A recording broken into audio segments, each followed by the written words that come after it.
सकाळी गावाकडे जाण्यासाठी जल्दीच निघाल्या होत्या. तुम्हाला पण वाटत असेल आम्ही कशासाठी चालल्या, तर तुम्हाला पण सांगतो. आमच्या गावामध्ये सरपंच इलेक्शन आहेत, त्याच्यामुळे वोट टाकायला जायचं होतं. पण रूमहून तर जल्दीच निघाल्या होत्या बस भेटते का नाही म्हणून. पण बसमध्ये इतकं जास्त गर्दा होते की थांबायचे काय नावच घेत नव्हतं. तर थांबून इतकं जास्त कंटाळून गेल्या होत्या की हानी सुद्धा कंटाळून गेली होती. तिनं तर खाली बसतो म्हणूनच रडायला लागली होती. त्याच्यामुळे संगारेड्डीला तर बसता राहतील म्हणून तिथे गेल्या होत्या. पण तिथं पण बसा तर फुल झाले होते.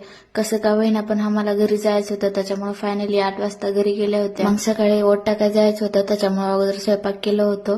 त्याच्यानंतर वोट टाकून आल्या होत्या. मी पण ह्या वर्षी फर्स्ट टाइमच वोट टाकलं होतं. खरंच खूप भारी वाटलं होतं. पण हानीच्या आत्या काही वोट टाकले नव्हते, तरी पण घरी पेनेनेच गिरकून फोटो काढून घ्यायचं काम करत होते, म्हणजे वोट टाकल्यावर दिसावं म्हणून. पण तुम्ही सिरियस मध्ये घेऊ नका बरं का, जस्ट मजाक होता. आमच्यामध्ये मजा मस्ती चालूच राहते. मग मस्तपैकी वोट टाकले, ते फोटो काढले होत्या. त्याच्यानंतर इकडे हॉलमध्ये हानीच्या 2 आत्याचा आणि हानीचा असं काही खेळ चालू होतं. आणि गावाकडे आले की दिवसभर असंच खेळायचं राहते. तिला जेवण करायचं पण आठवण राहत नाही. मी चारवतो म्हणलं तरी पण तिने जेवण काय करतच नाही. तिला फक्त दिवसभर खेळायलाच आवडते.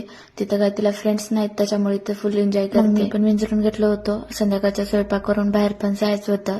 कोण इलेक्शन मध्ये फर्स्ट आले तेच बघायला जायचं होतं. तुम्हाला पण दाखवतो, तुम्ही पण बघा.